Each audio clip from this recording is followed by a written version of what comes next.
Patuloy ang masinsinang koordinasyon ng National Bureau of Investigation sa iba't ibang ahensya ng pamahalaan. Kaugnay ng investigasyon sa insidente ng pamamaril sa Bondi, Australia noong Disyembre 14 kung saan ang dalawang sospek sa krimen ay pumasok sa Pilipinas. Narito ang balita ni Cherry Lai.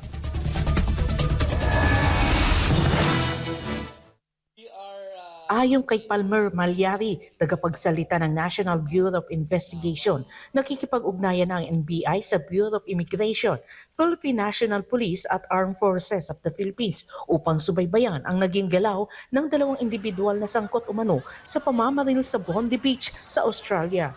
Paliwanag ni Malyari, tinaasan na rin ang alerto ng mga district at regional offices ng NBI sa ilang lugar sa katimugang bahagi ng bansa upang masubaybayan at mabacktrack ang mga naging aktibidad ng dalawang suspek habang sila ay nasa Pilipinas. Kinumpirma ng NBI na dumating ang dalawang suspek sa bansa noong Nobyembre 1 at umalis noong Nobyembre 28.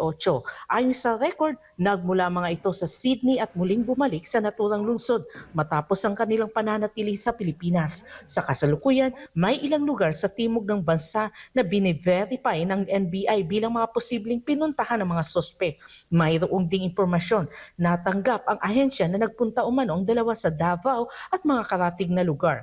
May mga ulat din na nagsasabing maaring may kaugnayan ang kanilang pagbisita sa umano'y pag-aaral o pagsasanay sa terorismo. Gayunpaman, nilinaw ni Malyari na ito ay isa pa lamang sa mga posibilidad na kanilang sinusuri at wala pang sapat na ebidensya upang ito ay tuluyang makumpirma.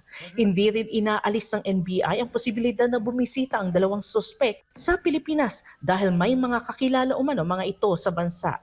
Dahil sa haba ng kanilang pananatili sa ilang bahagi ng Mindanao, iniimbestigahan ngayon ng NBI kung may naganap ngang anumang uri ng training o mahalagang aktibidad habang sila ay nasa bansa. We are entertaining that possibility, but we cannot confirm that. Now, ang reason why we would like to backtrack is that kung halimbawa nag-stay sa isang locality, most probably may ginawa na importante. Para sa Diyos at sa Pilipinas kung mahal, Cherry Light, SMN News.